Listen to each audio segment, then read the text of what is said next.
Now, Hippolyta.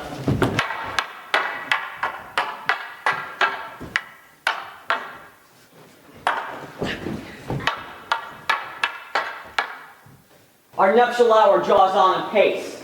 4 happy days bring in another moon. But though methinks how slow the soul moon wanes, she lingers my desires.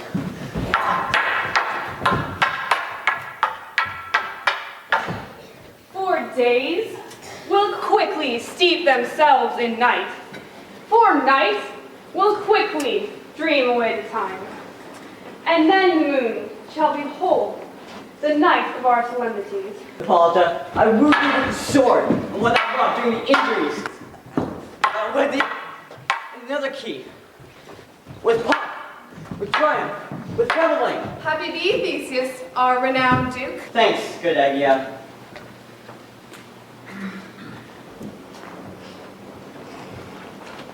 What's the news with thee? Full of vexation come I, complaining against my child, my daughter Hermia. Stand forth, Demetrius. My noble lord, this man hath consent to marry her. Stand forth, Lysander. And, my noble lord, this man hath bewitched the bosom of my child. Thou Lysander, thou hast given her rhymes and interchanged love tokens with my child. Thou hast my moonlight at her window sung with feigning voice verses of feigning love, and stolen the impression of her fantasy. With cunning hast thou filched my daughter's heart, turned her obedience, which is due to me, to stubborn harshness. And, my gracious Duke, be it so she will not here before your grace consent to marry Demetrius. I beg the ancient privilege of Athens, and she is mine. I may dispose of her, which shall be either unto this gentleman or to her death, according to our law. What say you, Hermia? Demetrius is a worthy gentleman. So is Lysander. In himself he is, but in this kind, wanting your mother's voice, the others to be held the worthier. I would my mother looked, but with my eyes. Rather, your eyes must with her judgment look. I beseech your grace, that I may know the worst that may befall me in this case if I refuse to wed Demetrius. Either to die, or to abjure forever the society of men. Therefore, Hermia, question your desires. Know of your youth, examine well your blood, whether you can endure the livery of a nun, to live a barren sister all your life, chanting faint hymns to the cold, fruitless moon. So will I grow, so live, so die, my lord, or I will yield my virgin patent up unto his lordship, whose unwished yoke my soul consents not to give sovereignty.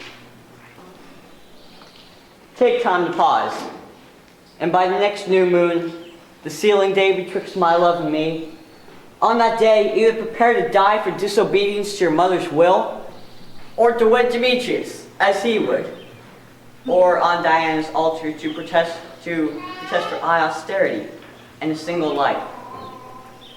Relent, sweet Hermia, and Lysander, yield thy grace title to my certain right. You have her mother's love. Let me have Hermia's. You marry her. Scornful Lysander, true, he hath my love, but what is mine, my love shall render him, and she is mine, and all my right of her I do estate to Demetrius. I am my lord, as well derived as he, as well possessed. My love is more than his. My fortunes are every way as fairly ranked, if not with advantage, as Demetrius is. And, which is more than all these boasts can be, I am beloved of beauteous Hermia. Why should not I then prosecute my right? Demetrius, I'll avouch it to his head, made love to neater daughter Helena, and won her soul. And she, sweet lady, devoutly dotes in idolatry upon that spotted and inconstant man. I must confess that I have heard so much, with Demetrius thought to have spoke thereof. Demetrius, come, and come again. You shall go with me. I have some private schooling for you both. And for you, fair Hermia, look you arm yourself to fit your fancies to your mother's will, or else the law of Athens yields you up, which by no means we may extenuate, to death or to a vow of a single life. Come, Hippolyta. With the duty and desire, we follow you. How now, my love? Why is your cheek so pale? How chance the roses there do fade so fast? Be like throwing of rain, which I could well be them from the tempest of my eyes. Ay me, for aught that I could ever read, could ever hear by tale or history, the course of true love never did run smooth. For either it was different in blood, Oh, cross, too high to be enthralled, too low. or else it was misgraft in respect of years, Oh, spite, too old to be engaged, too young. or else it stood upon the choice of friends, Oh, hell, to choose love by another's eyes. or if there were sympathy in choice, war, death, or sickness did lay siege to it. True lovers have been ever crossed. Then let us teach our child patience, for it is a customary cross, as do lovers' thoughts and dreams and sighs. A good persuasion. Therefore hear me, Hermia. I have a widow aunt of great revenue. From Athens is her house removed 7 leagues. There, sweet Hermia, may I marry thee. For to that place the sharp Athenian law cannot pursue us. If thou lovest me then, steal forth thy father's house tomorrow night, and in the wood, a league without the town, where I did meet thee once with Helena to do observance in the morn of May. There will I stay for thee. My good Lysander, I swear to thee, tomorrow truly will I meet with thee. Keep promise, love. Look, here comes Helena! Godspeed, fair Helena. Call you me fair? That fair again unsay. Demetrius loves your fair. Oh, happy fair. Your eyes are lobed stars, and your tongue's sweet air is more tunable than luck to shepherd's ear. Sickness is catching. Were favor so yours would I catch, fair Hermia, ere I go. My ear should catch your voice, my eye your eye, and my tongue should catch your tongue's sweet melody. Were the world mine, Demetrius being baited, the rest I'd give to be to you translated.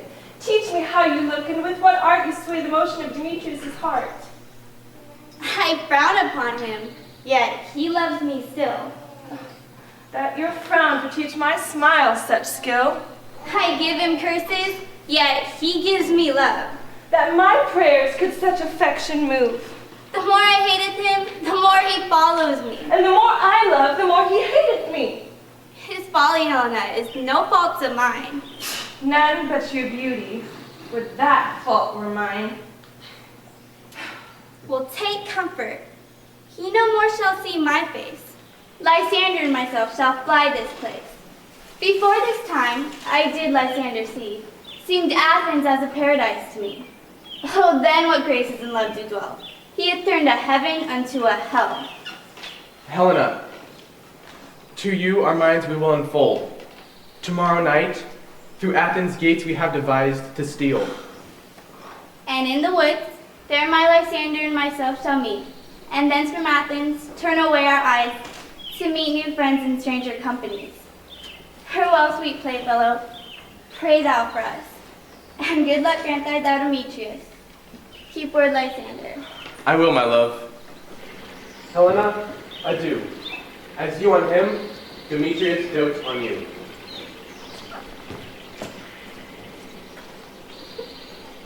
How happy some or other can be.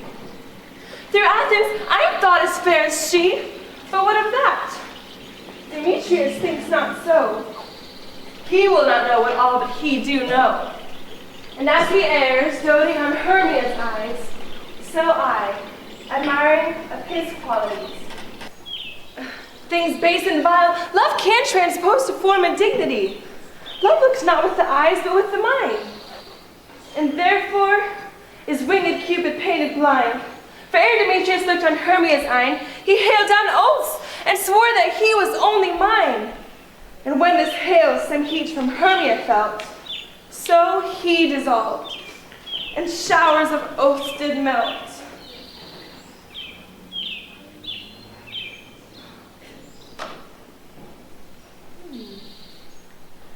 I will go tell him of fair Hermia's flight. Then to the wood will he tomorrow night pursue her. And for this intelligence, if I have thanks, it is a dear expense. And herein mean I to enrich my pain, to have his sight thither and back again.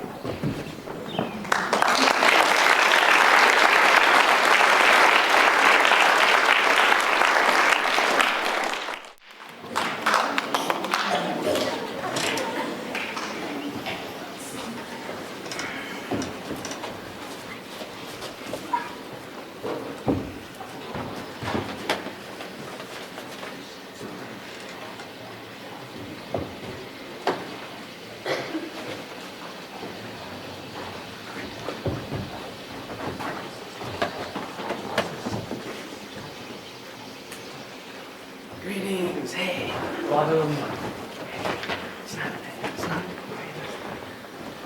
Is all our company here? You were best to call them generally, man by man. Here's the scroll of every man's name, which is thought fit through all Athens to play in our interlude before the Duke and the Duchess on his wedding day at night. First, good Peter Quince, say what the play treats on. Then read the names of the actors, and so grow to a point. Mary, our play is the most lamentable comedy and the most cruel death of Pyramus and Thisbe. A very good piece of work, I assure you, and a merry. Now, good Peter Quince, call forth your actors by the scrolls. Masters, spread yourselves. Answer as I call you. Nick Bottom, the Weaver. Ready! Name will part-time for, and proceed. You, Nick Bottom, are set down for Pyramus. What is Pyramus? A lover? Or a tyrant?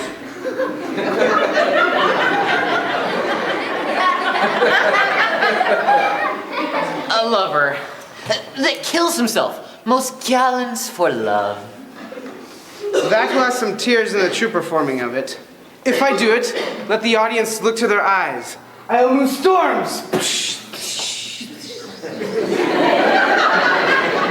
I will condole in some manner, yet my chief humor is for a tyrant.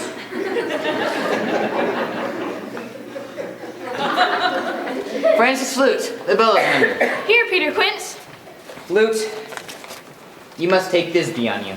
What is Thisbe? A wandering knight? It is the lady that Pyramus must love. And I might hide my face. Let me play Thisbe too. I will speak in a monstrous little voice. Thisbe, Thisbe, oh, Pyramus, I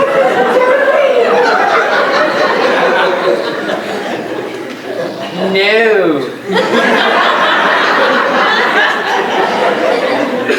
You must play Pyramus. And Flute, you, Thisbe. Well, proceed. Robin Starveling, the tailor. Here, Peter Quince. Robin Starveling, you must play Thisbe's mother.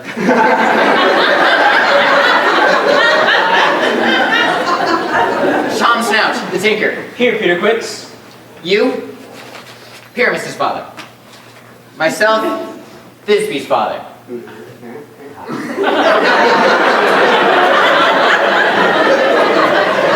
Snug the joiner. You, the lion's part.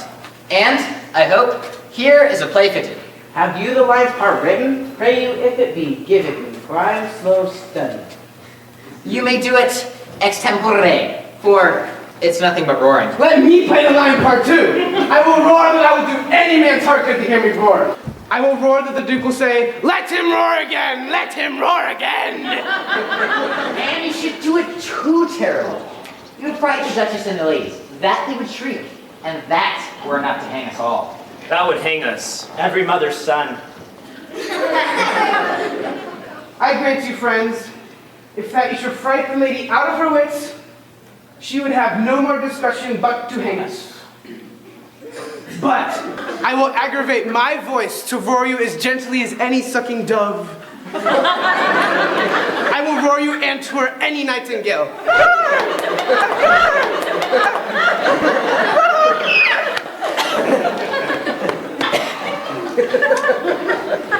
You can play no part but Pyramus. For Pyramus is a sweet-faced man. A proper man, as one shall see in a summer's day. A most lovely, gentlemanlike man. Therefore, you must needs play Pyramus. Well, I will undertake it. But masters, here are your parts, and I am to entreat you, request you, and desire you to con them by tomorrow night, and meet me in the palace wood, a mile about the town. There will we rehearse, for if we meet in the city, we shall be dogged with company, and our devices known. I pray you, fail me not. There we will meet, and there we may rehearse most obscenely and courageously. Take pains, be perfect. Adieu. At the Duke's Oak, we meet. Adieu!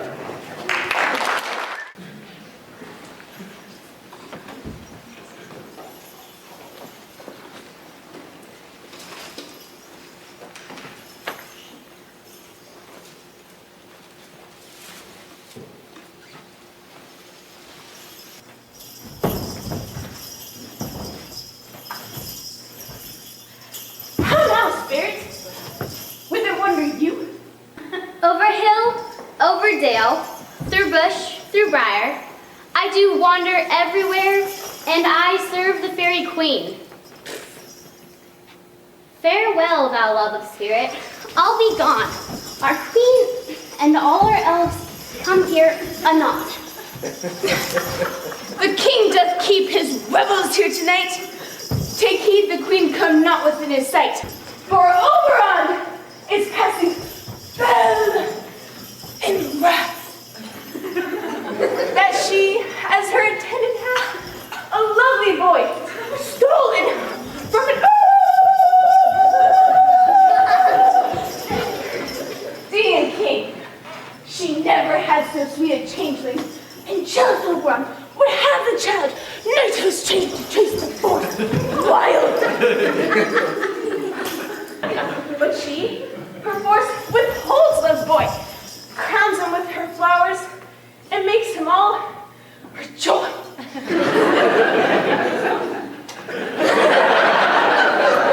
But now they never meet in grove or green, by fountain clear, or sprinkled starlight sheen.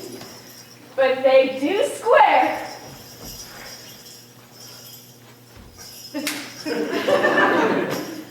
That all their elves for fear creep into acorn cups and hide them there. Either I mistake your shape and making quite, or else you are that shrewd and neighbor sprite called Robin Goodfellow, who frights the maidens of the villagery, mislead night wanderers laughing at their harm. Those that hobgoblin call you and sweet puck. You do their work, and they shall have good luck. Are not you he? Thou speakest aright.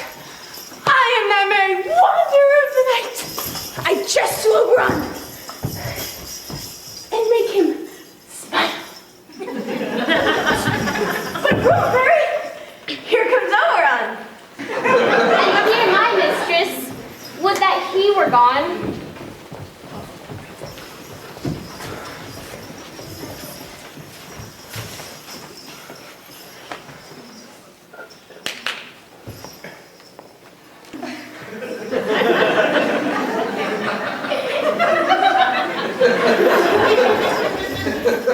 Ill met by moonlight, proud Titania.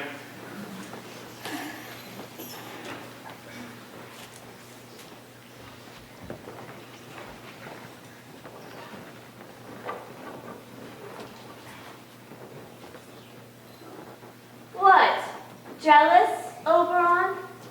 Fairies, skip hence. I have forsworn with bed and company. Tarry, rest wanted, and not on thy lord. Then I must be thy lead. Why should Titania cross her Oberon? I do would beg a little changeling boy to be my henchman. Set your heart at rest. The fairy land buys not the child of me. His mother was a votress of my order, but she, being mortal, of that boy did die. And for her sake I do rear up her boy, and for her sake I cannot part with him. How long within this wood intend you stay? Perchance till after Theseus' wedding day. If you will patiently dancing around and seek unruly travels, go with us. If not, shun me, and I will spare your haunts. Give me that boy, and I will go with thee. Not for thy fairy kingdom. Fairies, away! We shall try down right if I longer stay.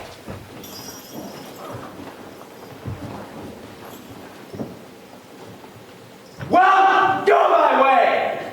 Thou shalt not from this grove till I torment thee for this injury.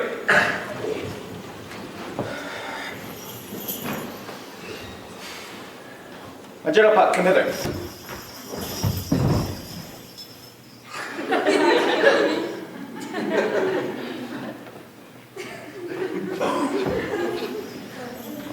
Thou remember, since once I sat upon a promontory, and heard a mermaid upon a dolphin's back, uttering such dulcet and harmonious breath, that the rude sea grew civil at her song. And certain stars shot madly from their spheres to hear the sea maid's music.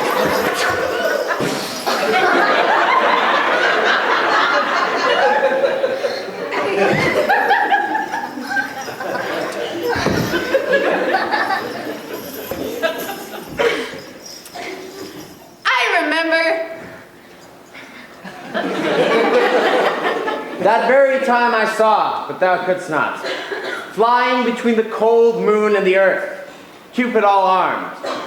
A certain aim he took, aimed at a fair vessel thrown by the west, and loosed his love shaft smartly from his bow, as it should pierce 100,000 hearts.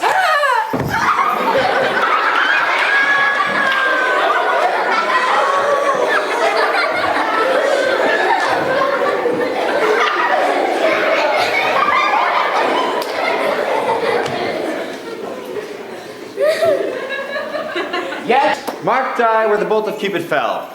It fell upon a little western flower. And maidens call it love in idleness. Fetch me that flower. The juice of it on sleeping eyelids laid will make man or woman madly dote on the next live creature that it sees. Bring me the syrup and be thou here again ere the Leviathan can swim a league. I'll put a girdle round about here in 40 minutes. 40 minutes?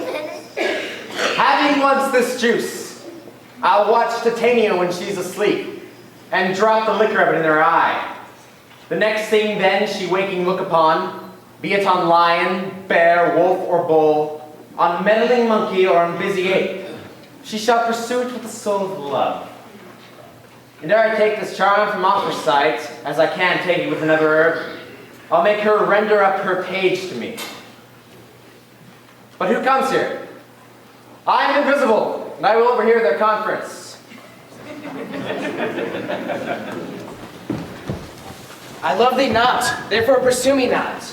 Where's Lysander and fair Hermia? The one I'll slay, and the other slayeth me. You draw me, you hard-hearted adamant, but yet you draw not iron, for my heart is true as steel. Leave you your power to draw, and I shall have no power to follow you. Do I entice you? Do I speak you fair? Or do I not in plainest truth tell you, I do not, nor I cannot love you? And even for that, do I love you the more. Demetrius, I am your spaniel. And the more you beat me, I will fawn on you. Use me but as your spaniel. Spurn me, strike me, neglect me, lose me. Only give me leave, unworthy as I am, to follow you. What worser place can I beg in your love, and yet a place of high respect with me, than to be used as you use your dog? Tempt not too much the hatred of my spirit, for I am sick when I do look on thee. And I am sick when I look not on you. You do impeach your modesty too much to leave the city and commit yourself into the hands of one that loves you not. It is not night when I do see your face. Therefore I think I am not in the night. Nor doth this wood lack worlds of company, for you, in my respect, are all the world. Then how can it be said that I am alone when all the world is here to look on me? I'll run from thee and hide me in the breaks, and leave thee to the mercy of wild beasts. The wildest hath not such a heart as you. Let me go. We cannot fight for love as men may do. We should be wooed, and we're not made to woo. I'll follow thee, and make a heaven of hell to die upon the hand I love so well.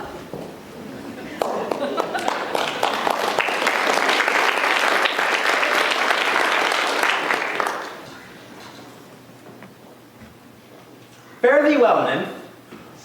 Ere he do leave this grove, thou shalt fly him, and he shall seek thy love. Hast thou the flower there?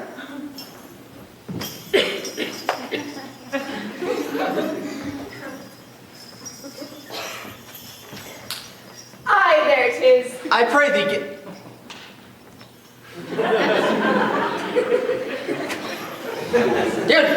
give it me.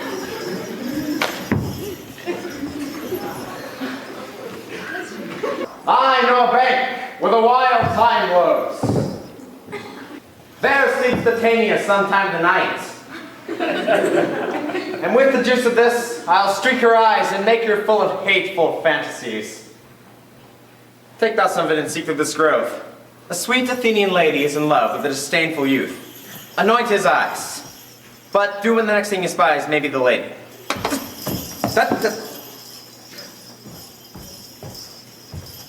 Thou shalt know the man by the Athenian garments he hath on.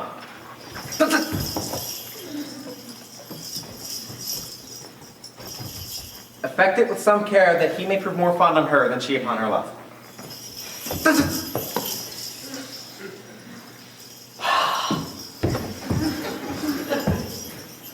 And look thou meet me ere the first cock crow.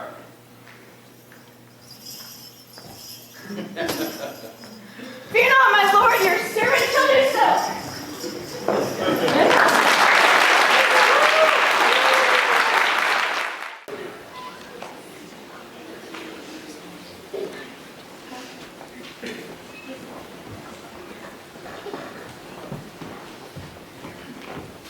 Come now, a roundel and a fairy song. Sing me now asleep, and then to your offices, and let me rest.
What thou seest when thou dost wake, do it for thy true love take. Love and languish forsake. Be it ounce, or cat, or bear, hard or boar with bristled hair, in thy eye that shall appear when thou wakest, it is thy dear. Wake when some vile thing is near.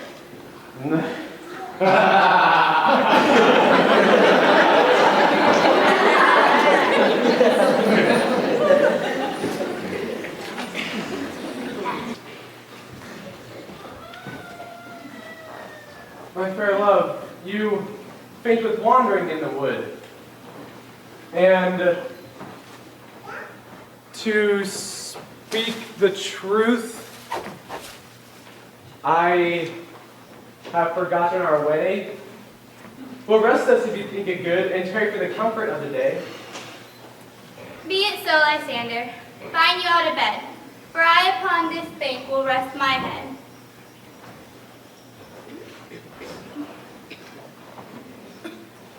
Nay, good Lysander, for my sake, my dear, lie further off. Do not lie so near. Gentle friend, for love and courtesy, lie further off. And human modesty, such separation, as may well be said, becomes a virtuous bachelor and a maid. So far be distant, and good night, sweet friend. Thy love near altar till thy sweet life's end. Amen. Amen to that fair prayer, say I, and end life when I end loyalty. Sleep give thee all his rest. With half that wish, the wisher's eyes be pressed.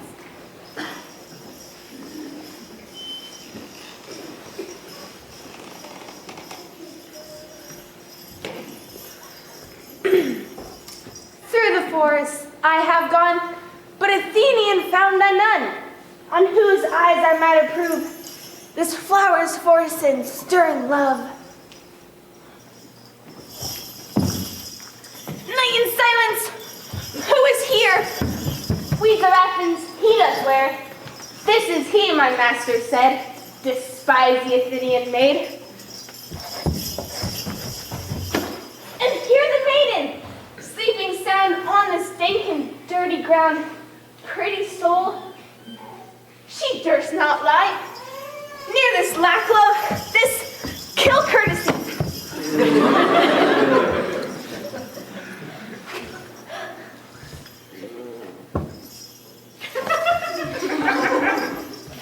Churl upon thy eyes I throw, all the power this charm doth know. When thou wakest, let love forbid, sleepest seat on thy eyelid. So when awake, when I am gone, for I must now to Oberon! Stay, stay, do not kill me, sweet Demetrius. I charge thee hence and do not haunt me thus. Oh, will thou darkling leave me? Do not so. Stay, on thy peril I alone will go. I am out of breath in this fond chase. The more my prayer, the lesser is my grace. Happy is Hermia wheresoever she lies, for she hath blessed and attractive eyes. How came her eyes so bright? Not with salt tears. If so, mine are oftener washed than hers. No, no. I am as ugly as a bear. For beasts that meet me do run away for fear. Therefore, no marvel though Demetrius do as a monster fly my presence thus. But look here, who is on the ground? Lysander, dead or asleep? I see no blood, no wound. Lysander, if you live, good sir, awake.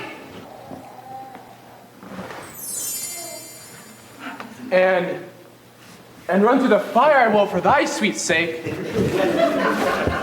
Where's Demetrius? Oh, how fit a word is that vile name to perish upon my sword. Do not say so, Lysander, say not so. What though he love your Hermia, what though? Hermia loves you still, and be content. Content? With Hermia? No, I do repent the tedious minutes I had with her spent. not Hermia, but Helena I love, who would not change a raven for a dove. Man is by his reason swayed, and reason says that you are the worthier maid.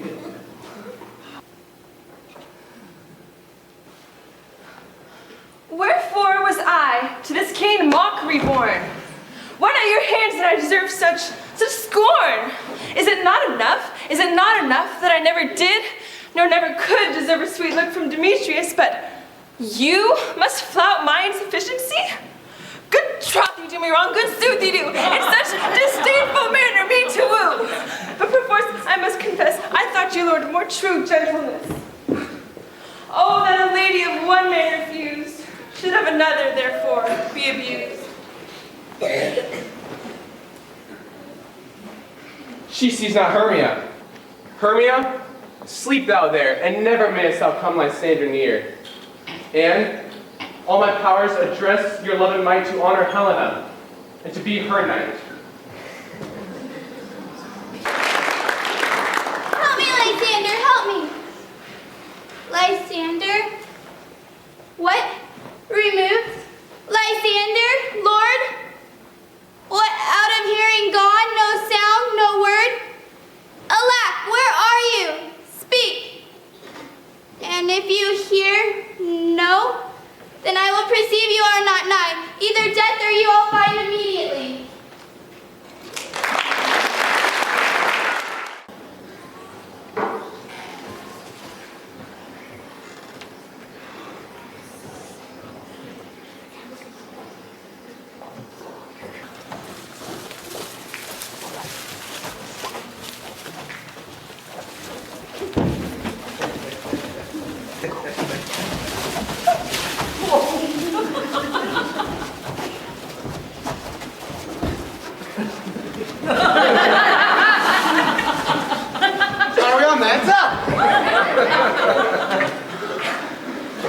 Pat, and here's a marvelous convenient place for our rehearsal. Peter Quince, What sayest thou, Bully Bottom?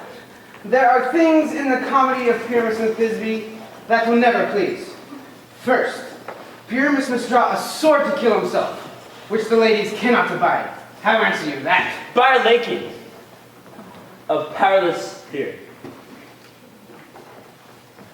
We must leave the killing out when all is done. Not a whit. I have a device to make all well. Write me a prologue, and let the prologue seem to say that we do no harm with our swords, and that Pyramus is not killed indeed. And, for more better assurance, tell them that I, Pyramus, am not Pyramus, but Bottom the Weaver. This will put them out of fear. Well, we will have such a prologue. Will not the ladies be afeard of the lion? I fear it, I promise you. Masters, you ought to consider with yourselves. To bring in a lion among the ladies is a most dreadful thing, for there is not a more fearful wildfowl than your lion living, and we ought to look to it.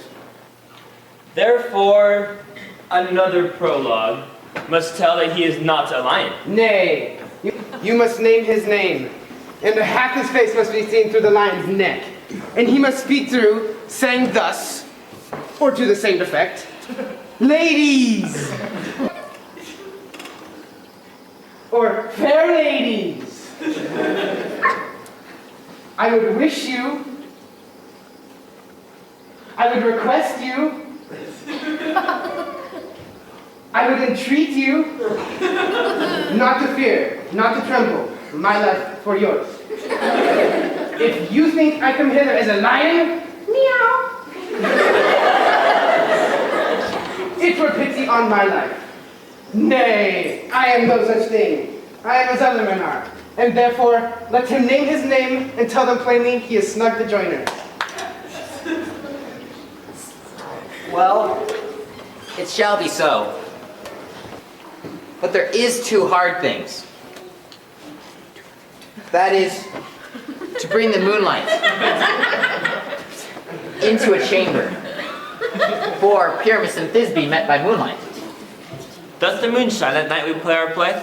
A calendar, a calendar. Look in the almanac. Find out moonshine. Find out moonshine.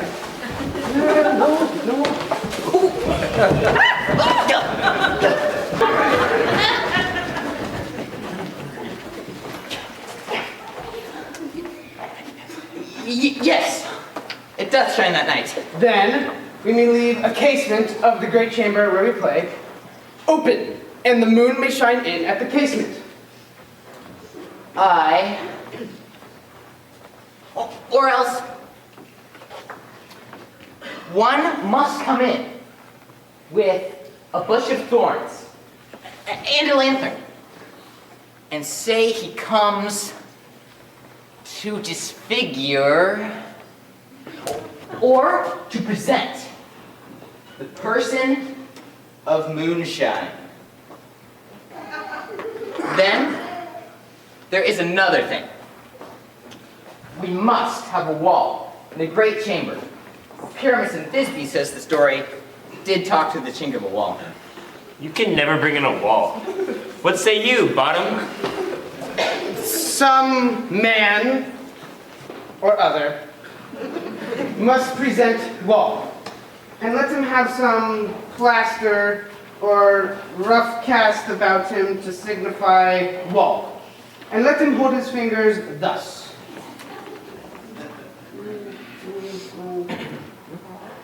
And through that cranny shall Pyramus and Thisbe whisper.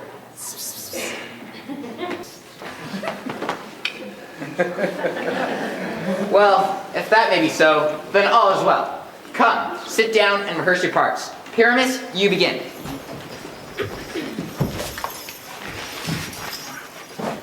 What hempen homespuns have we swaggering here? So near the cradle of the fairy queen?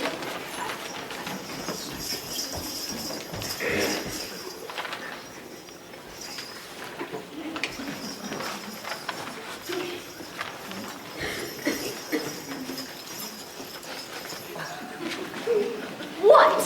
A play toward? I'll be the auditor, an act or two perhaps if I see cause. Speak, Pyramus. Thisbe, stand forward.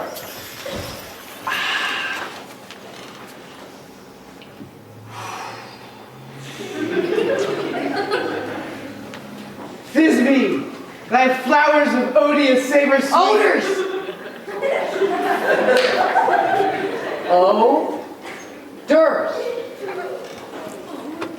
Oh, Durs! So hath thy breath, my dear Thisbe dear. But hark, a voice.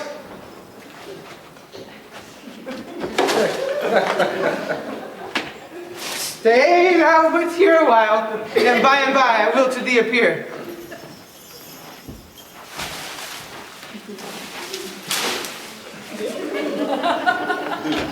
A stranger Pyramus than e'er played here.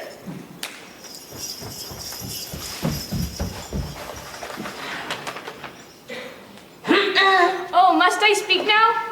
Aye, marry must you, for you must understand, he goes but to see a noise that he heard, and is to come again.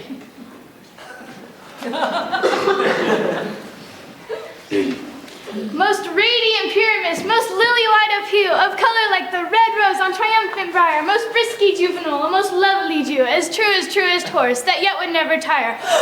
I'll meet thee, Pyramus, at Ninny's tomb. Ninny's tomb. Why, you must not speak that yet. That you answer to Pyramus.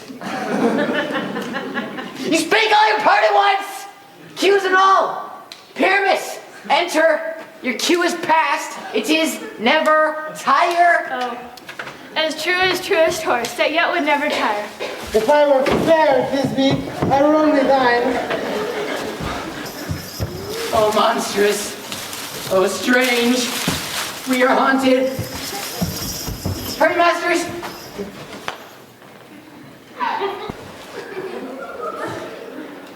Fly, masters, out!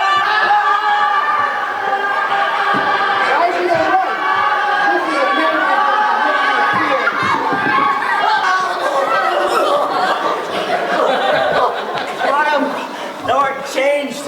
What do I see on thee? What do you see? Bless thee, bottom. Bless thee. Thou art translated. I see their knavery. This is to make an ass of me. To fight me if they could, but I will not stir from this place. Do what they can. I will walk up and down, and I shall sing, and they shall hear, I am not afraid. The so-called so black of you, with horns, thorny bill, the throstle with the notes of drill, and the thrill of quill. What angel wakes me from my fiery bed? The finch, the sparrow, and the lark, the plains on Gagugre, whose note from many a man doth mark, and dares not answer, nay! I pray thee, gentle mortal, sing again. Mine ear is much enamored of thy note, and so is mine eye enthralled to thy shape. And I need your sword and force doth move me, on the first view, to say, no, to swear, I love thee.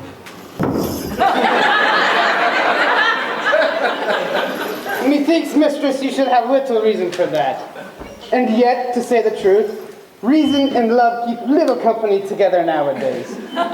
The more the honest that some neighbors pity would not make them friends. Nay! I can joke upon occasion. Thou art wise as thou art beautiful. Not so, neither.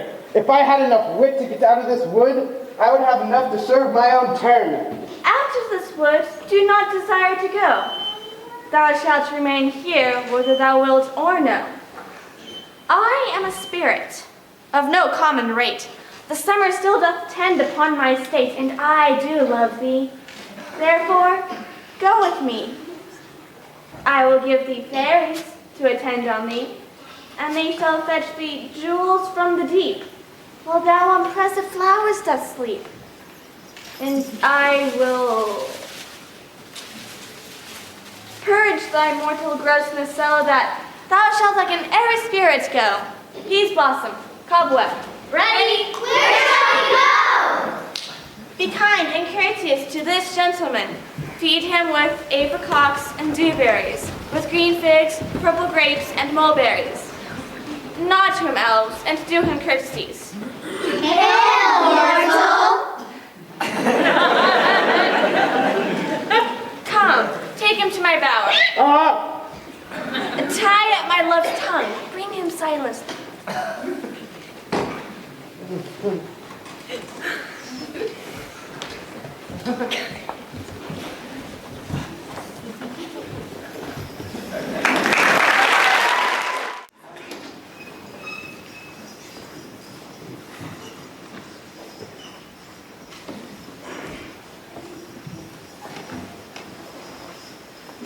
I wonder if Titania be awake. Then what it was the next came in her eye, which she must dote on in extremity. Here comes my messenger. How now, spirits? What tonight rolls about this haunted grove? My mistress with the monster is in love. Near to her closest consecrated bower, while she was in her dull and sleepy hour.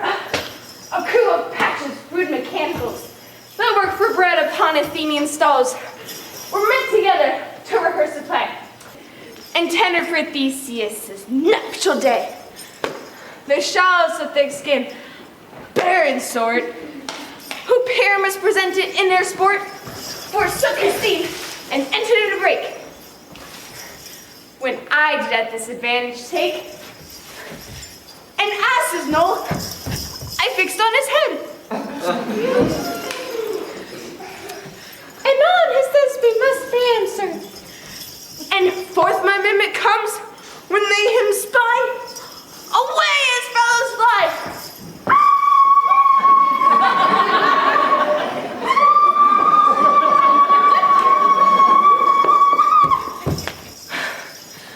I led them on this destructive fear.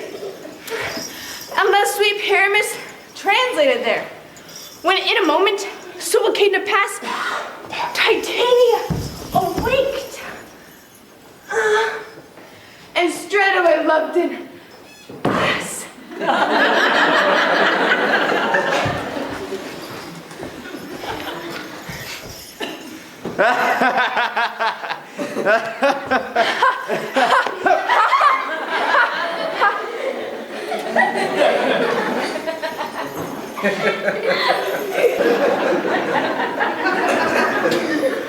This falls out better than I could devise.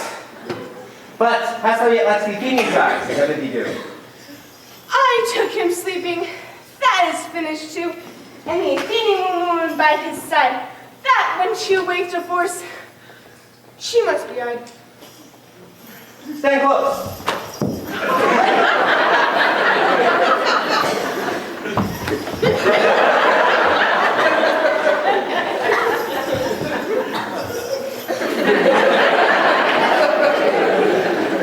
This is the same Athenian. This is the woman, but not this the man. Oh, why rebuke you him that loves you so? Lay breath so bitter on your bitter foe. Now I but chide, but I should use thee words. If thou hast slain Lysander in his sleep, would he have stolen away from sleeping Hermia? It cannot be but that thou hast murdered him. So should a murderer look so dead, so grim? And so should the murdered look. And so should I, pierced to the heart by your stern cruelty. Yet you, the murderer, look as bright, as clear, as yonder Venus in her glimmering sphere. What is this to my Lysander? Where is he?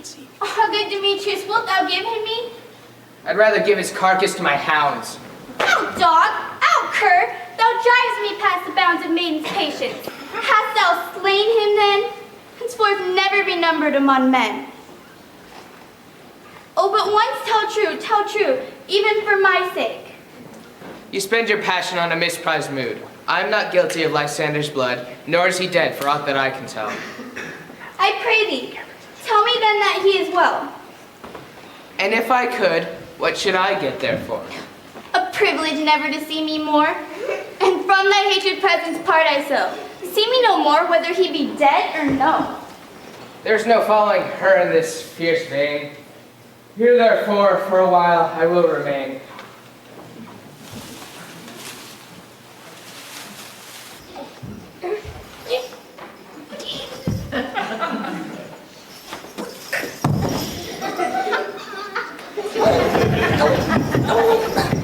What hast thou done?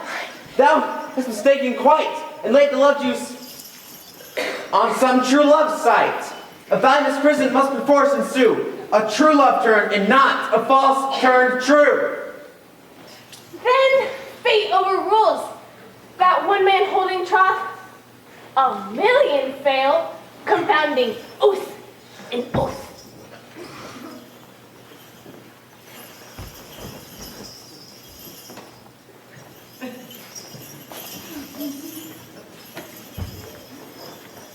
About the wood, go swifter than the wind. And Helen of Athens look thou find. All fancy said she is in pale cheer, with sighs of love that cost the fresh blood dear. By some illusion, see thou bring her here. I'll charm his eyes again, and she do appear. I go, look how I go, swiftly and there from a tired boat.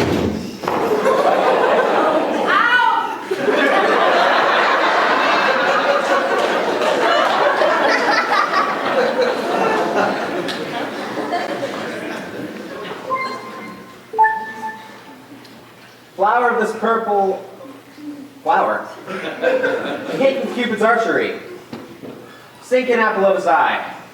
When his love he doth spy, may she shine as gloriously as the Venus of the sky. When thou wakest, if she be by, beg of her for remedy.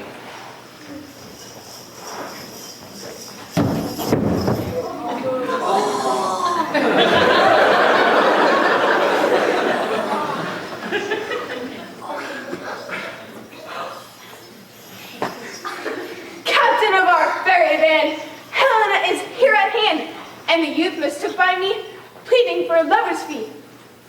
Shall we the fond pageant see?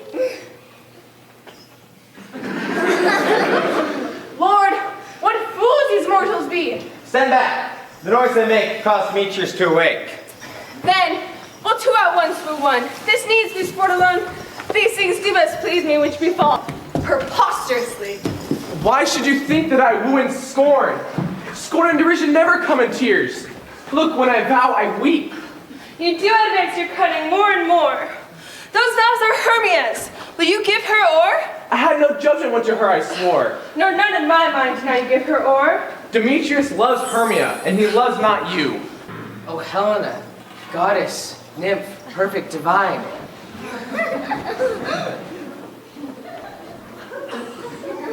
Oh, spite! I see you all are bent to set against me for your merriment. If you were civil and knew courtesy, you would not do me thus much injury. Can you not hate me as I know you do, but you must join in souls to mock me too? If you were men, as many want to show, you would not use a gentle lady so, to vow and swear, and super praise my parts, when I am sure you hate me with your very hearts. You both are rivals and love Hermia, and now both rivals to mock Helena. A trim exploit, and a man prize, to conjure up tears in a poor maid's eyes with your derision. None of noble sort would so offend a virgin, and extort a poor soul's patience all to make you sport. You are unkind, Demetrius. Be not so, for you love Hermia. This you know I know. But here, with all my heart, with all goodwill, of Hermia's love, I will yield you up my part. And yours of Helena to me bequeath, whom I do love and will do to my death. Lysander, keep thy Hermia. I will none. If e'er I loved her, all that love is gone. My heart to her is as guest, but why sojourned? And now to Helen is returned, there to remain. Helena, it is not so. Disparage not the faith thou dost not know, lest to thy peril thou wilt buy it dear. Look where thy love comes, yonder is thy dear. Lysander, my ear I think it brought me to thy sound, but why unkindly did thou leave me so? Why should he stay whom love doth press to go? What love could press Lysander from my side? Lysander's love, that would not let him bide. Fair Helena, who more engilds the night than all the fiery O's and eyes of light. Could not this make thee know that the hate I bear thee made me leave thee so? You speak not as you think. It cannot be. Lo, she is one of this confederacy? Now I perceive they've conjoined all three to fashion this false sport in spite of me. Injurious Hermia, most ungrateful maid! Have you conspired? Have you with these contrived to bait me with this foul derision? I am amazed at your passionate words. I scorn you not. It seems that you scorn me. Have you not set Lysander as in scorn to follow me and praise my eyes and face? And made your other love Demetrius, who even but now did spurn me with his foot to call me goddess, nymph, celestial, divine, and rare? I understand not what you mean by this. I do persevere, counterfeit, sad looks, make mouths upon me when I turn my back, wink at each other, hold a sweet jest up. This sport, well carried, shall be chronicled. But 'tis partly my own fault, which death or absence shall soon remedy. Stay good, Helena. Hear my excuse, my love, my life, my soul, fair Helena. Oh, excellent. Sweet, do not scorn her so. If she cannot entreat, I can compel. Thou canst not compel more than she entreat. Thy threats have no more strength than her weak prayers. Helena, I love thee, by my life I do. I swear by that which I shall lose for thee to prove him wrong who says that I love thee not. I say I love thee more than he can do. If thou say so, withdraw, and prove it too. Quick, come. Lysander, where to tends all this? Away, you Ethiop! No, he'll seem to break loose. He'll come not. You're too mad. Go. Hang off, thou cat, thou bird, thou vile thing. Why are you grown so rude? What change is this, sweet love? Thy love? Out, tawny totter, out. Out, loathed medicine, hated potion, hence. Do you not guess? Yes, sooth, and so do you. Demetrius, I will keep my word with thee. I would I had your bond, for I perceive it is a weak bond that holds you. What, should I hurt her? Strike her, kill her dead? Although I hate her, I shall not harm her so. What can you do me greater harm than hate? Hate me. Wherefore? Oh me. What news is this, my love? Am not I, Hermia? Are not you, Lysander? I'm as fair now as I was erewhile. Since night you loved me, yet since night you left me. Why then you left me in earnest, shall I say? I, by my life, and never did desire to see thee more. Therefore be out of hope, of question, of doubt. 'Tis certain, nothing truer. 'Tis no jest that I do hate thee and love Helena. Oh me, you juggler, you canker blossom, you thief of love. Have you come by night and stolen my love's heart from him? Fine in faith. Have you no modesty, no maiden shame, no touch of bashfulness? What, will you tear impatient answers from my gentle tongue? Fie, you counterfeit, you puppet, you! Puppet? Why so? Aye, that way goes the game. And are you grown so high in his esteem that I'm so dwarfish and so low? How low am I? Thou painted maple. Speak, how low am I? I'm not yet so low but that my nails can reach into thine eyes. I pray you, though you walk me, gentlemen, let her not hurt me, let her not strike me. You pass me, do something lower than myself that I can match her. Lower? Hark again! Good Hermia, do not be so bitter with me. I evermore did love you, Hermia, did ever keep your counsels, never wronged you. Save that and love unto Demetrius. I told him of your stealth into this wood. He followed you, and for love I followed him. But he hath chid me hence, and threatened me, to strike me, spurn me, nay, to kill me too. And now so you will let me quiet go to Athens, will I bear my folly back, and follow you no further. Let me go, you see how simple and how fond I am. Why get you gone? Who is it that hinders you? A foolish heart that I leave here behind. What, with Lysander? With Demetrius. Be not afraid, Helena. She shall not harm thee. No, sir, she shall not, though you take her part. When she's angry, she is keen and shrewd. She was a vixen when we went to school, and though she be but little, she is fierce. Little again? Nothing but low and little? Why do you suffer her to flout me thus? Let me come to her. Get gone, you dwarf. You bead, you minimus, you acorn. Your chill fishes on her behalf that so deserts it. Let her alone, speak not of Helena, for if thou dost intend, never so little love show to her. Thou shalt abide it. Now she holds me not. Now follow, if thou darest, to try whose right of thine or mine is most in Helena. Follow, nay, I'll go with thee, cheek by jowl.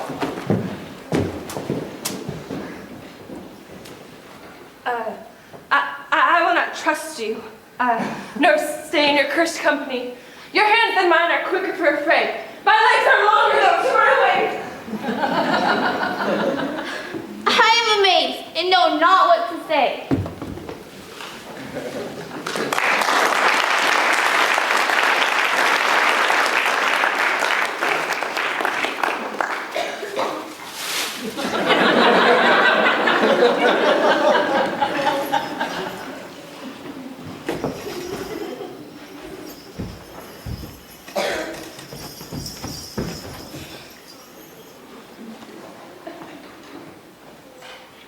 This is thy negligence.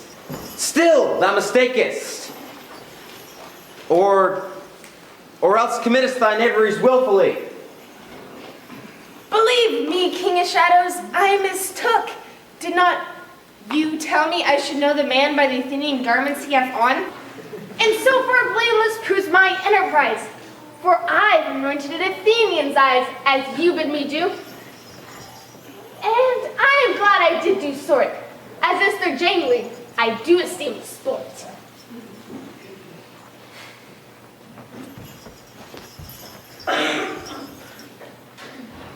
Thou seest these lovers seek a place to fight.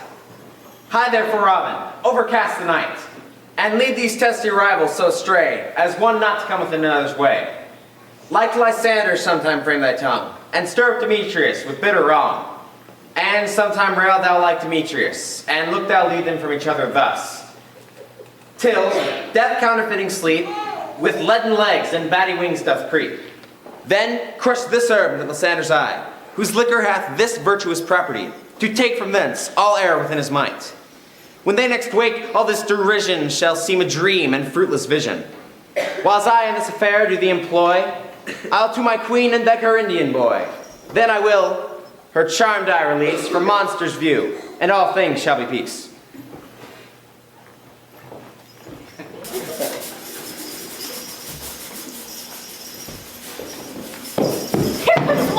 Where art thou, proud Demetrius? Speak thou now. Here, villains, run and ready. Where art thou? I'll be with thee straight. Follow me then to plainer ground. Lysander, speak again. Art thou fled? Thou coward, thou runaway? Thou coward, art thou bragging to the stars? Come, recreant, come thou child. I'll beat thee with thy rod. He is defiled that draws a sword on thee. Yea, art thou there? Well, my voice is trying over into here.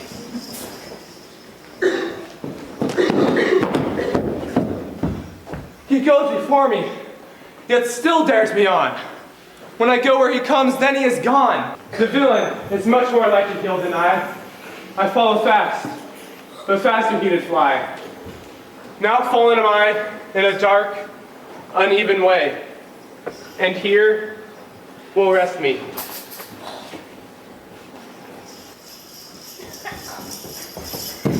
Ho, ho, ho, coward, why comest thou not? Where art thou now? Come hither, I am here. Nay then, thou mockest me. Thou shalt buy this, dear, if ever I thy face by daylight see. Now go thy way. Faintness constraineth me to measure my length on this cold bed. By day's approach, look to be visited.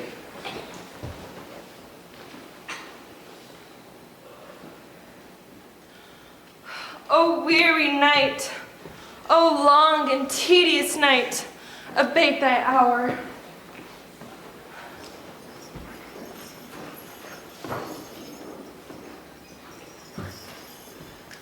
Yet but 3. Comes one more. 2 of both kinds make up 4. Here she comes, cursed and sad. Cupid is a knavish lad to make poor females mad. Ever so weary, ever so in woe. I can no further crawl, no further go. Here will I rest me till the break of day.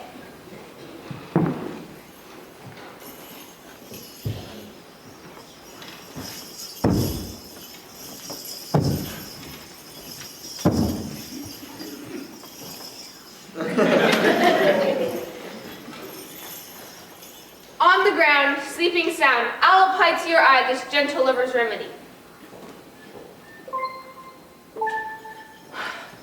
When thou wakest, thou takest true delight in thy former lady's eye. And the country proverb known, every man shall have his own. Jack shall have Jill, naught shall go ill. And the man shall have his mare again, and all shall be well.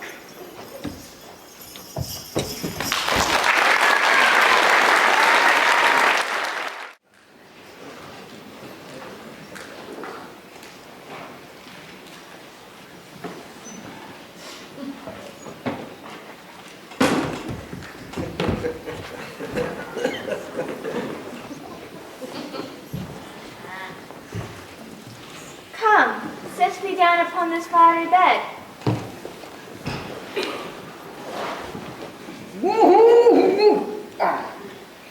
I must to the barber's, for methinks I am a marvelous hairy about the face. And I am such a tender ass. If my hair do but tickle me, I must scratch. Wilt thou hear some music, my sweet love? I have a reasonably good ear in music. Or say, sweet love, what thou desirest to eat. Truly, a peck of provender. I could munch your good dry oats. Methinks I have a great desire to a bottle of hay. Good hay, sweet hay, hath no fellow. But I pray you, let none of your people stir me. I have an exposition of sleep come upon me. Sleep thou there. Fairies, be gone. Be always away. Oh, how I love thee. Oh, I dote on thee.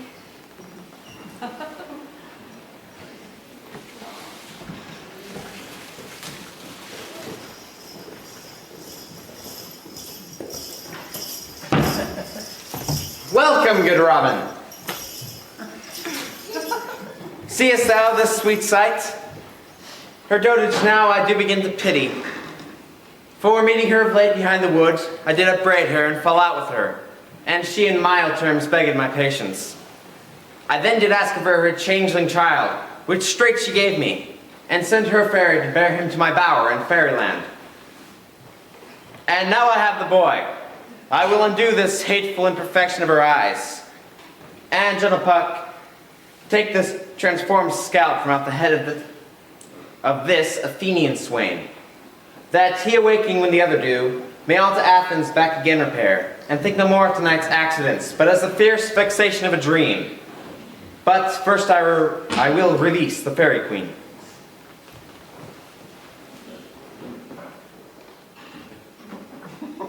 Be as thou was wont to be, see as thou was wont to see. Now, my Titania, wake you, my sweet queen. My Oberon, oh, what visions have I seen? Methought I was enamored of an ass. There lies your love.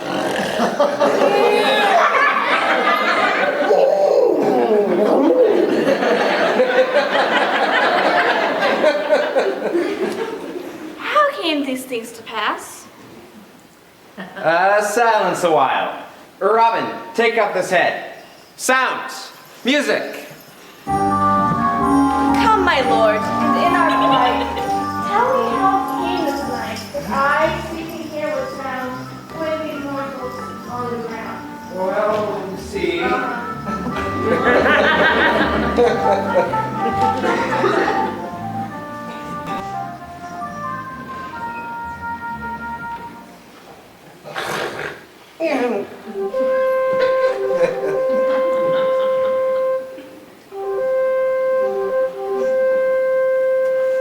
But soft, what nymphs are these? my lord, this is my daughter here asleep.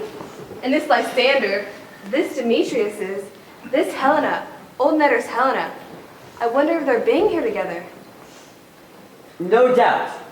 They rose up early to observe the rite of May, and hearing our intent, came here to grace our solemnity. But speak, Aegaea, is not this the day the Hermia should give answer of her choice? It is, my lord. Go, wake them.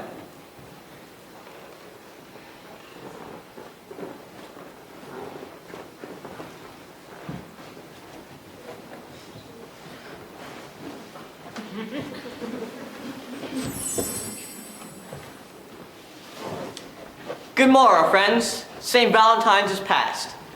Begin these wood birds but to couple now? Pardon, my lord. I pray you all stand up. I know you two are rival enemies. How comes this gentle concord into this world? The hatred is so far from jealousy. To sleep I hate, and fear no enmity. My lord, I shall reply amazedly, half asleep, half waking, but yet as I think, for truly what I speak, and now do I bethink me, so it is. I came here with Hermia. Our intent was to be gone from Athens, where we might be wed without the peril of the Athenian law. Enough, enough, my lord. You have enough. I beg the law upon his head.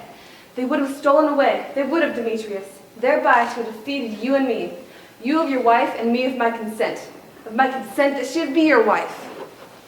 My good lord, fair Helena told me of their stealth, of this their purpose hither to this wood.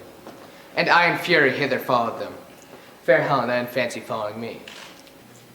But my good lord, I wot not by what power, but by some power it is. My love to Hermia did melt as the snow. It seems to me now as the remembrance of an idle god, which in my childhood I did dote upon.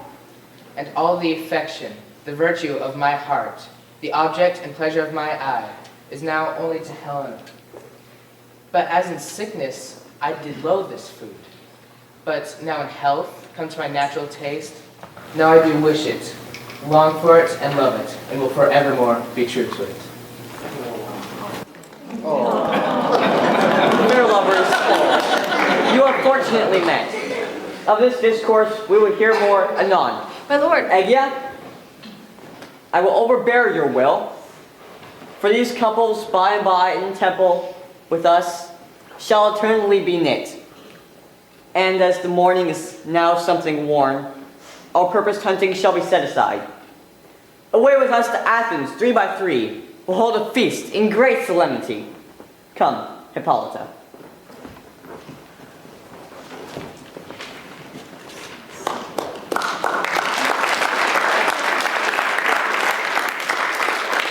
These things seem small and undistinguishable. Methinks I see these things with parted eye, for everything seems double. So methinks. And I have found Demetrius like a jewel, mine own and not my own. Are you sure that we are awake? It seems to me now that yet we dream, we sleep. But did not the Duke bid us follow him? Yea, and my mother. And Hippolyta. And he did bid us follow him to the temple. Why then we are awake. Let us follow him and recount our dreams.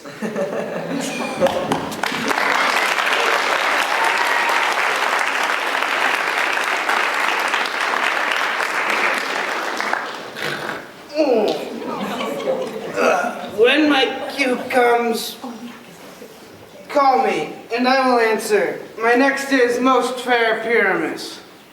Hi-ho! Peter Quince! Flute the bells mender! Startling! Snout! Stolen Henson left me asleep. I have had a most rare vision. I have had a dream! Past the wits of man to say what dream it was I had. Methought I was... There is no man can tell what. Methought I was... And methought I had... Man is but a patched fool if he will offer to say what methought I had. The eye of man hath not heard. Man's ear hath not seen. Man's hand hath not tasted. His tongue to conceive. Nor his heart to report what dream it was I had. I will get Bottom to write a ballad of this dream. Not Bottom, Peter Quince. And it shall be called Bottom's Dream. For it hath no bottom.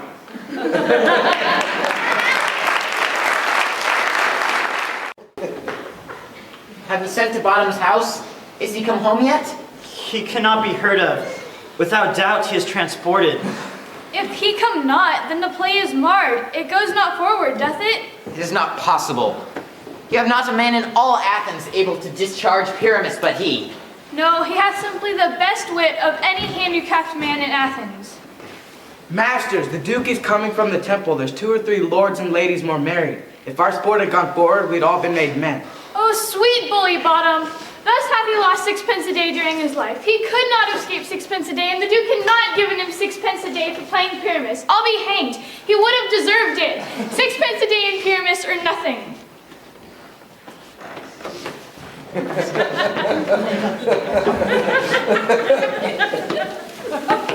Where are these lads? Where are these hearts? Bottom! Almost arranged it! Almost half the hour!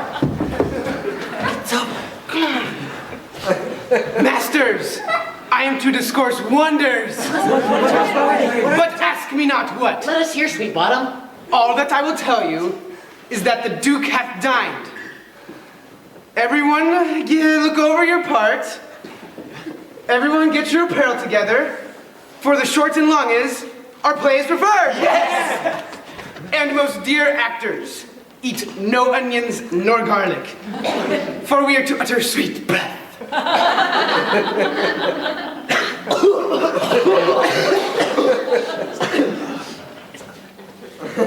And I do not doubt but to hear them say, it is a sweet comedy. No more words! Away! Go away!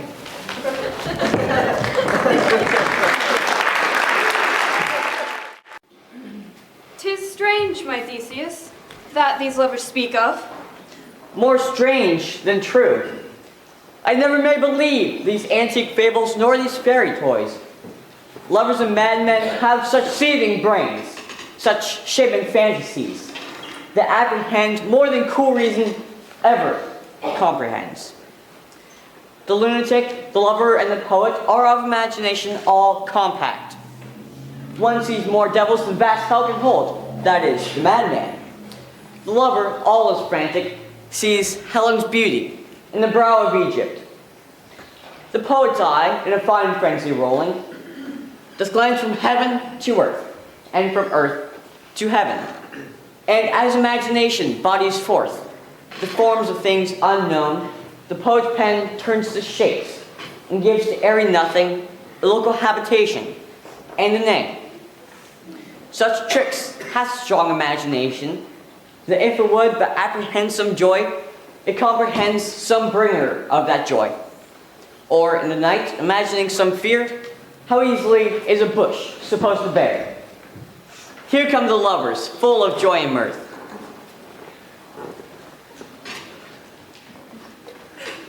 Joy, gentle friends, joy of fresh days of love accompany your hearts. Come now, what masks, what dances shall we have, to wear away this long age of 3 hours between our after supper and our bedtime? Where's your usual manager of mirth? What revels are in hand? Is there no play to ease the anguish of a torturing hour? Call Phyllis Chuck. Here, my Theseus. Say, what abridgment have you for this evening? What mask? What dance? How shall we beguile lazy time, if not with some delight? Make choice of which your highness will see first. The battle with the centaurs, to be sung by an Athenian eunuch to the harp. Well, none of that. That have I told my love, in honor of my kinsman Hercules.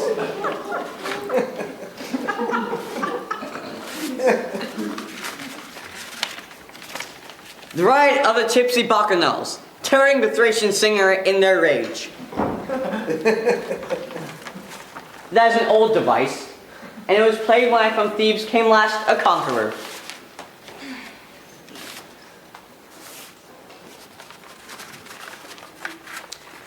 The thrice three muses, mourning for the death of learning, late deceased in beggary. That is some satire, keen and critical, not sorting with the nuptial ceremony.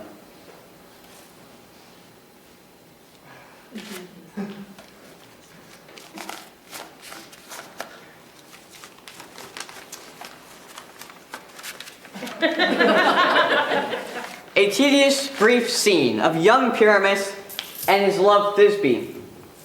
Very tragical mirth. Merry and tragical? Tedious and brief?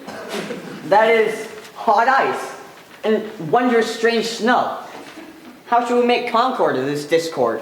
A play there is, my lord, some 10 words long, which is as brief as I have known a play. But by 10 words, my lord, it is too long, which makes it tedious. For in all the play, there is not one word apt, one player fitted. And tragical, my noble lord, it is, for Pyramus therein doth kill himself, which, when I saw rehearsed, I must confess, made mine eyes water. But more merry tears the passion and loud laughter never shed. What are they that do play it? Hard-handed men that work in Athens here, which never labored in their minds till now. And now have toiled their unbreathed memories with this same play against your nuptial.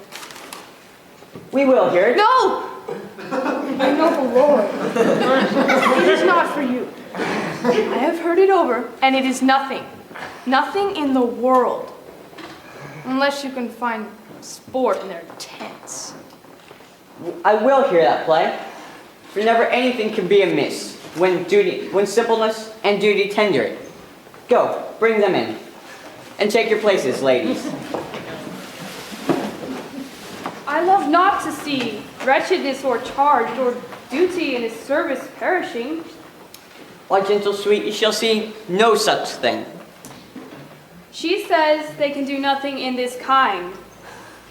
The kind are we, to give them thanks for nothing. Our sport shall be to take what they mistake, and what poor duty cannot do, noble respect takes in might, not merit. Where I have come, great clerks have purposed to greet me with premeditated welcomes, where I have seen them shiver and look pale, put periods in the midst of their sentences, throttle their practiced accents in their fears, and in conclusion, dumbly have broken off, not paying me a welcome. Out of the silence, yet I picked a welcome, for in the modesty of fearful duty, I read as much as from the rattling tongue of saucy and audacious eloquence. Love, therefore, and tongue-tied simplicity, at least speak most to my capacity. So please your grace, the prologue is addressed. Let him approach. Stop shoving! Stop shoving!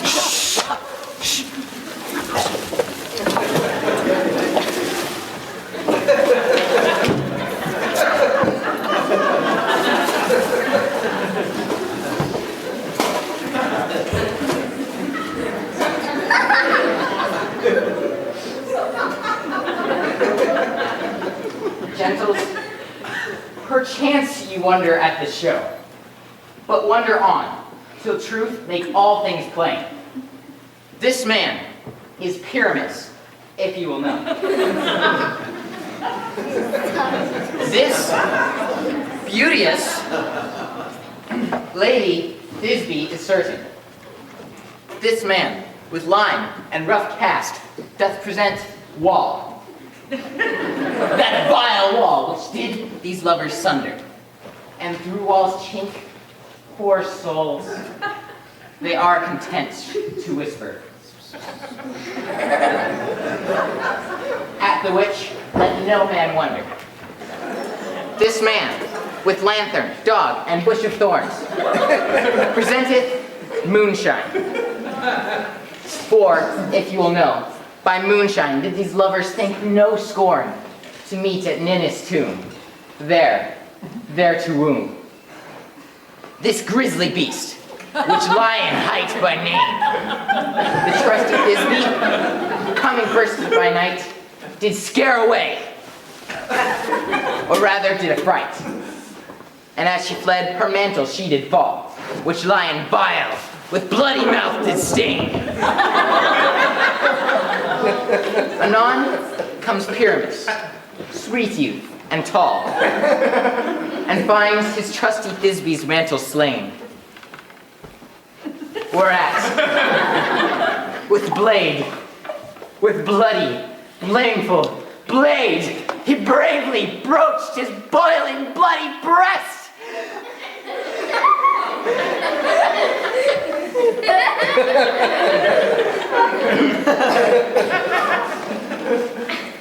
And Thisbe, carrying in mulberry shade, his dagger drew, and died.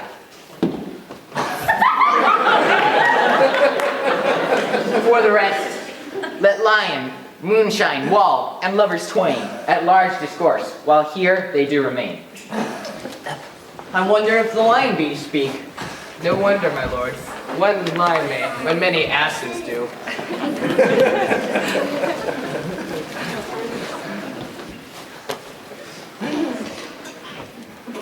In this same interlude it doth befall that I, one Snout by name, doth present wall. And such a wall, as I would have you think, in this crannied hole or chink, did the fearful lovers, Pyramus and Thisbe, did whisper often, very secretly.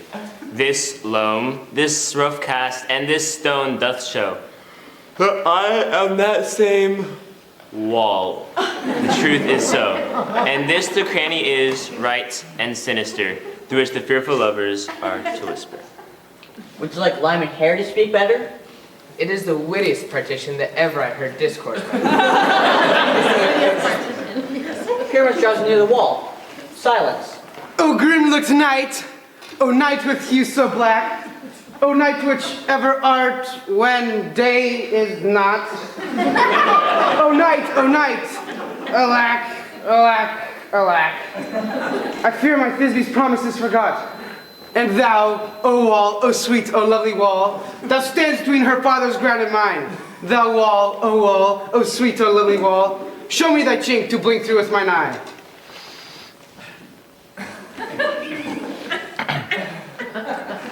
Thanks, courteous wall. Jove shield thee well for this.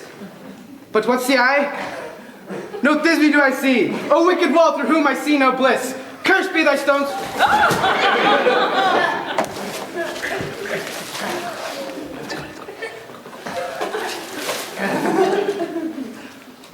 For thus deceiving me. The wall, methinks, being sensible, should curse again. No, in truth, sir, he should not. Deceiving me is Thisbe's cue.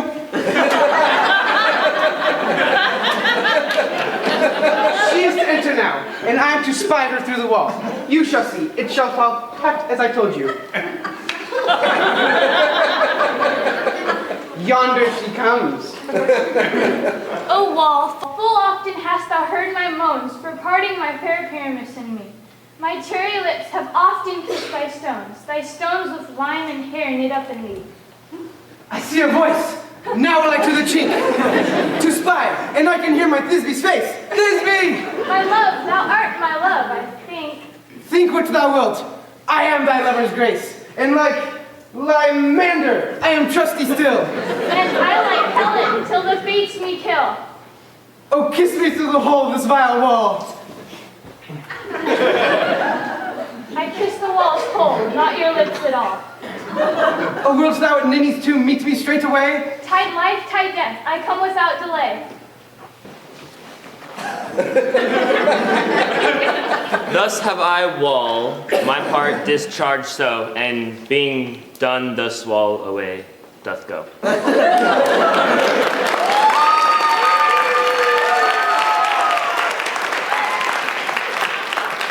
it's a mural down between the two neighbors. No remedy, my lord, when a wall is so willfully, here without warning. This is the silliest stuff that ever I heard. The best in this kind are but shadows, and the worst are no worse, if imagination amend them. It must be your imagination then, and not theirs. If we imagine no worse of them than they of themselves, they may pass for excellent men. Here come two noble beasts in, a man and a lion. You ladies, you who gentle hearts do fear, the smallest monstrous mouse that creeps on floor may now perchance both quake and tremble here. When lion rough and wildest rage doth roar, then know that I, once done the joiner, the lion fell, nor else no lion stand. For if I should come as a lion in strife into this place, 'twere pity on my life. A very gentle beast, of good conscience. The very best of the beast that e'er I saw, my lord. This lantern doth the horn moon represent. And the greatest error of all the rest.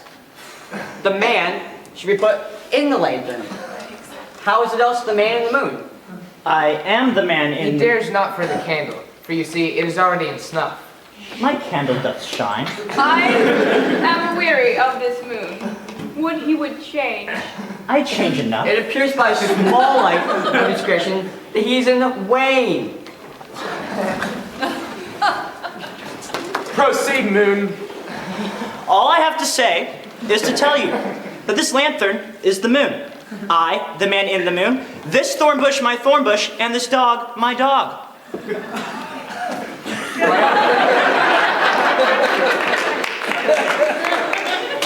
why all these things should be in the lantern, for all are in the moon. But silence, here comes Thisbe. This is old Ninny's tomb. Where is my love? Meow. Well born, Lion. Well run, Thisbe. Well shown, Moon. Truly, the moon shines with good grace. Well, mouse, lion. And so the lion vanished. And then came Pyramus. Sweet moon, I thank thee for thy sunny beams, for by thy gracious golden glittering gleams, I trust to take of truce Thisbe's sight. But stay, O spite, but mark, poor knight, what dreadful dole is here? Eyes, do you see? How can it be? Oh dainty duck, oh dear. Thy mantle good. What? Stained with blood? Approach, ye furies fell! Oh fates, come! Come! Cut thread and thrum! Quail, crush, concluded, quell! Passion, the death of a dear friend, goes near to make a man look sad. Be true my heart, but I pity man. Oh, wherefore nature didst thou lions reign? Since lion vile hath here deflowered my dear, which is no, which was the fairest dame that lived, that loved, that liked, that looked with cheer. Come, tears confound, outsword and wound the pap of Pyramus. I, the left pap, where heart doth throb. Thus die I, thus. Now I am dead, now I am fled. My soul is in the sky. Tongue, lose thy light. Moon, take thy flight. Now die!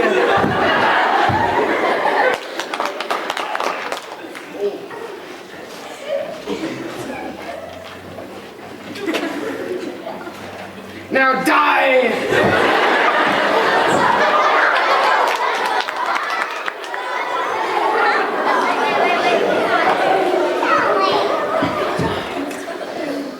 Now die!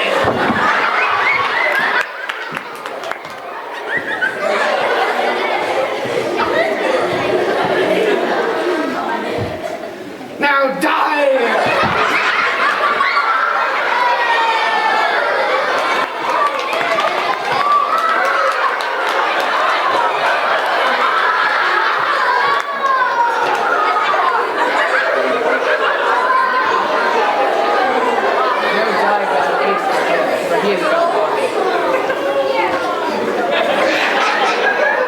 Now die!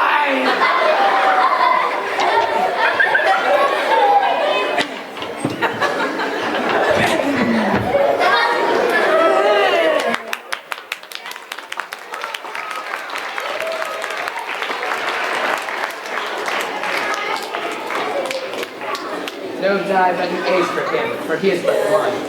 Nay, man, less than an ace, for he is dead. He is nothing.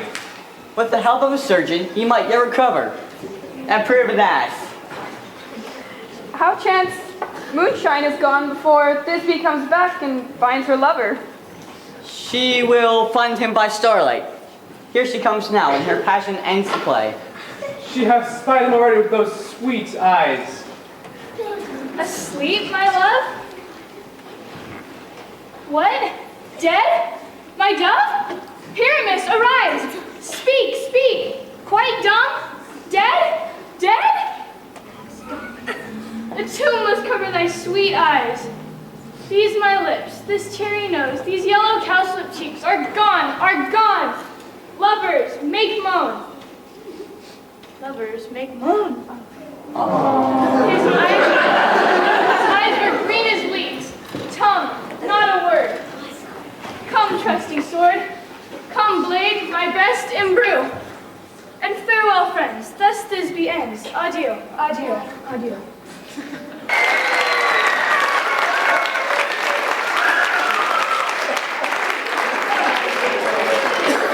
Moon and lion are left to bury the dead. I as well too. No! Assure you, well is down that part of the fathers. Will it please you to see the epilogue? No epilogue, I pray you. For your playing needs no excuse. Never excuse. For when all the players are dead, there needs none to be blamed. Mary, if he that writ it had played Pyramus, and had paid himself in Thisbe's garden, it would have been a fine tragedy.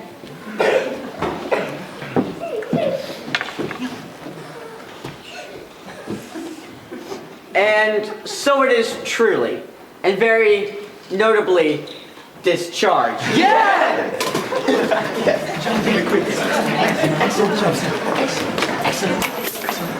Yeah!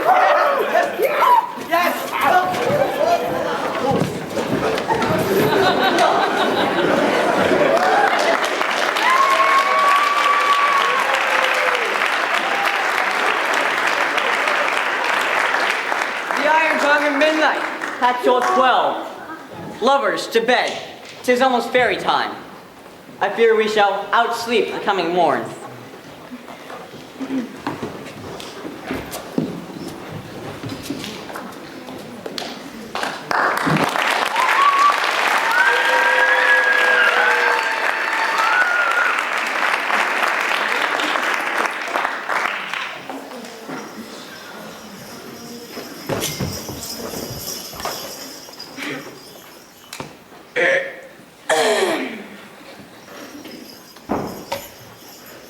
Now the hungry lion roars, and the wolf behowls the moon.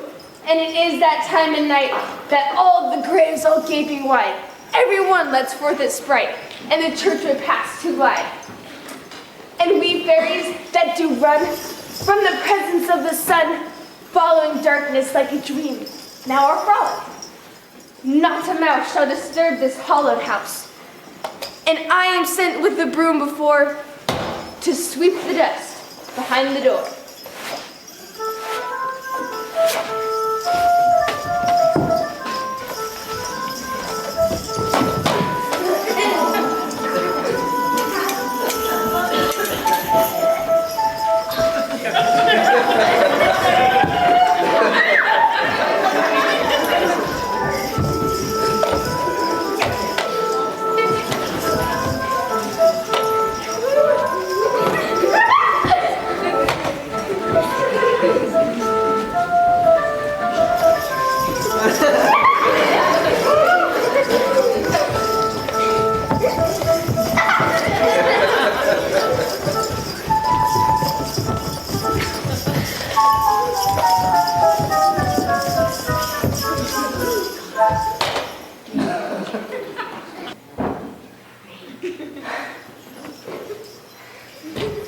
If we shadows have offended, think but this and all is mended, that you have slumbered here, while these visions did appear, and this weak and idle theme, no more yielding but a dream. Gentles, do not reprehend. If you pardon, we will mend. And as I am an honest puck, if I have unearned luck, now to escape the serpent's tongue, will make amends ere long, else the puck a liar call. So good night unto you all. Give me your hands.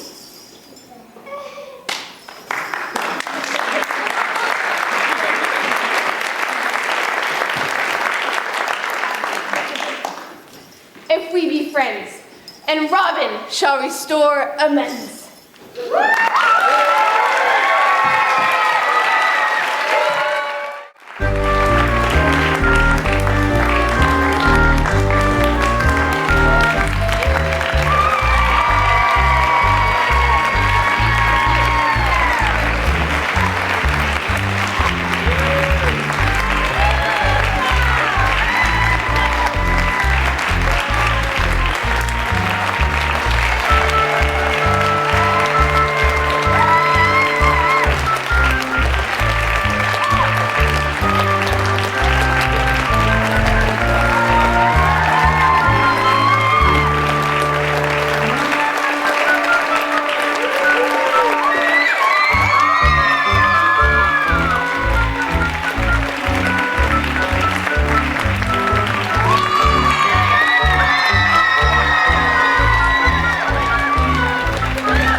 The pap.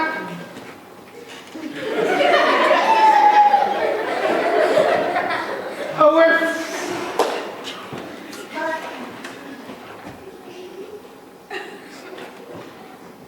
Quail, crush, conclude, and quell. Kiss me through the hole of this vile wall.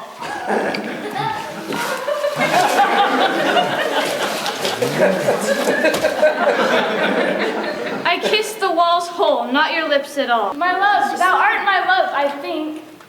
Think what thou wilt. I am thy lover's grace, and like Lymander, I am trusty still. And I like Helen, till the fates kill me. Oh, kiss me through the wall of this vile hole. No. Oh, kiss me through the hole of this vile wall.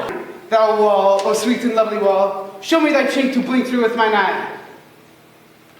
Thanks, courteous wall. Jove shield thee well for this. But what's the eye?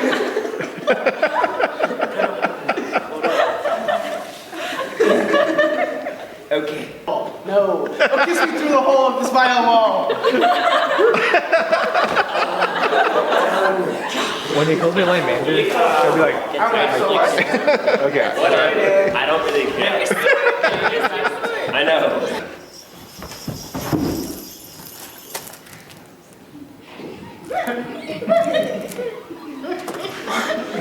And he shall seek thy love.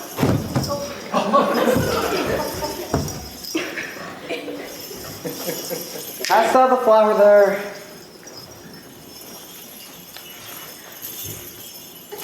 Aye, there it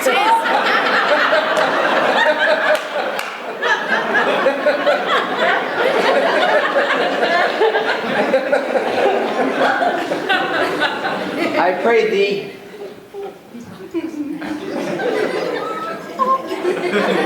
I pray thee, give it me.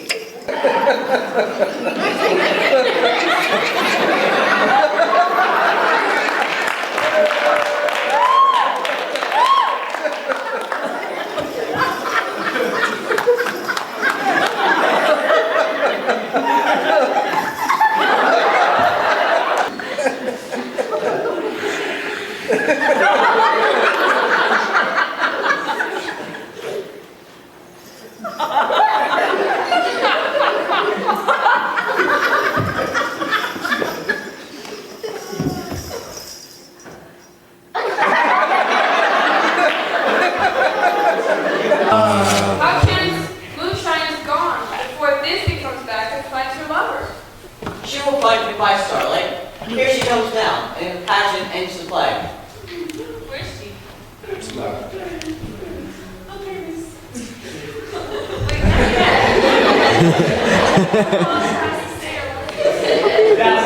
line.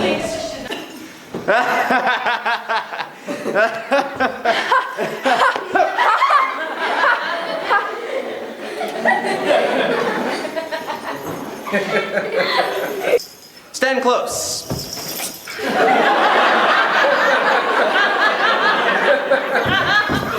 Which is, no,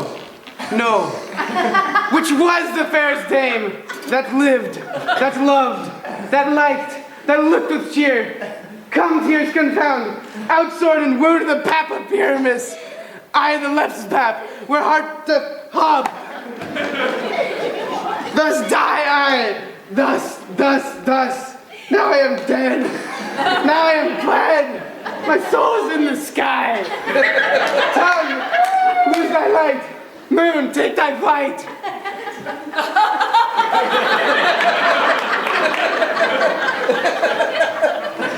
Now die!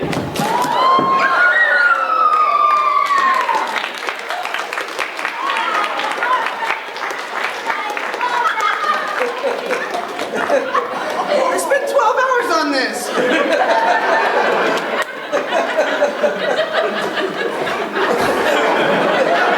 Now die!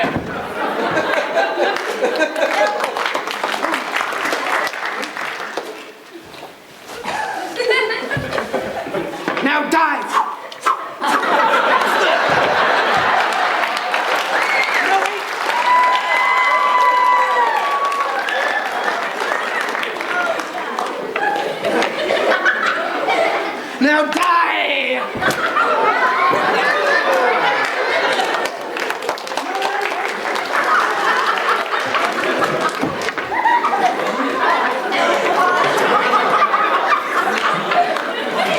No,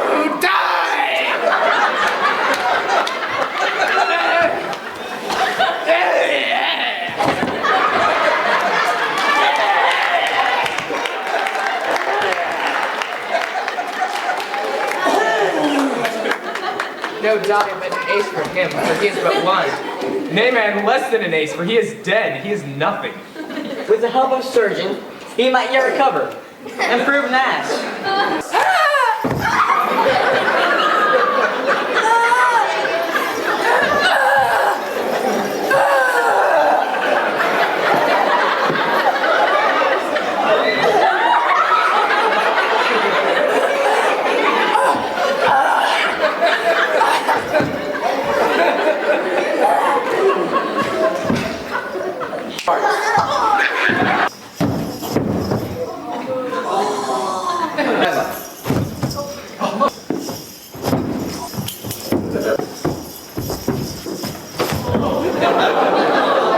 Here comes my messenger. Come, trusty sword, come, blade, my breast and brew. And farewell, friends, thus Thisbe ends. Adieu, adieu, adieu. No, wait.